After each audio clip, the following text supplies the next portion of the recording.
Flowers top singer season 5 ഇന്നത്തെ വേദിയിൽ കുരുന്നുകൾ കാത്തിരുന്ന ആ നിമിഷം സർപ്രൈസുകളുമായി എത്തുന്നു സ്റ്റീഫൻ ദേവസി അങ്കിൾ. അപ്പോൾ ഒരുപാട് സർപ്രൈസുകളായിട്ടാണ് അങ്കിൾ വേദിയിലെത്തുന്നത്.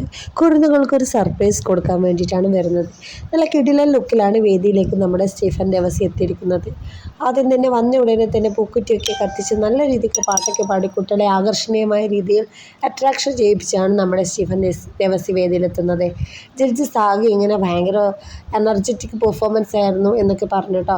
അപ്പോൾ റിമി പറഞ്ഞു, എങ്ങനെയാണ് സ്റ്റീഫൻ ഇത്രയും ചെറുപ്പമായി നിലനിൽക്കാൻ പറ്റുന്നത്, ഇത്രയും ചെറുപ്പമായി നിൽക്കുന്ന രഹസ്യം എന്താ? അങ്ങനെ കോമഡിയൊക്കെ ആയിട്ട് ഒരുപാട് രസക്കാഴ്ചകളുമായി ഇന്നത്തെ വേദി മാറുകയാണ്. അപ്പോൾ ഇന്നത്തെ വേദിയിൽ സാക്ഷ്യം വഹിക്കാൻ പോകുന്നത് ഇതൊക്കെയാണ്. അപ്പോൾ റിമിയും സ്റ്റീഫനൊക്കെ നല്ല ചിരിയും തമാശകളൊക്കെ ആയി, കൂടെ മീനാക്ഷിയൊക്കെ ചിരിച്ച് നല്ല അടിപൊളി പെർഫോമൻസും കാര്യങ്ങളൊക്കെയാണ് ഇന്ന്. അപ്പോൾ ഇന്ന് നമ്മുടെ തപ്സിക്കുട്ടിയുടെ പാട്ട് കണ്ടു കേട്ടോ. വേറെ തിങ്കളെ എന്ന് തുടങ്ങുന്ന ഗാനമാണ് തപ്സിക്കുട്ടി ആലപിക്കാൻ പോകുന്നത്. അതിമനോഹരമായിട്ട് ആ കുഞ്ഞു മോൾ ആലപിക്കുന്നുണ്ട്. അപ്പോൾ നമ്മുടെ സ്റ്റീഫൻ ദേവസി ചോദിച്ചു, സംഗതികളൊക്കെ ആരാ പറഞ്ഞു തന്നത്, ശ്രീകുമാർ ചേട്ടനാണെന്ന്. അപ്പോൾ നമ്മുടെ തപ്സി പറഞ്ഞു, അതാരാണ്? അപ്പോൾ MG പറഞ്ഞു, ഇത്ര നാളായിട്ട് എനിക്കറിയില്ലേ മോളെ എന്ന് പറഞ്ഞു. അങ്ങനെ കോമഡിപരമായ നിമിഷങ്ങളൊക്കെ നമുക്കിത് കാണാം. വേദിയിൽ എല്ലാവരും മറക്കാതെ 7 മണിക്ക് കാണുക നമ്മുടെ ഈ ഒരു ചാനലിലെ കുട്ടികളുടെ കുരുന്നുകളുടെ പാട്ട്. അപ്പം നമ്മുടെ വീഡിയോ ഇഷ്ടപ്പെട്ടാൽ ലൈക്ക് ചെയ്യാൻ മറക്കില്ല. താങ്ക്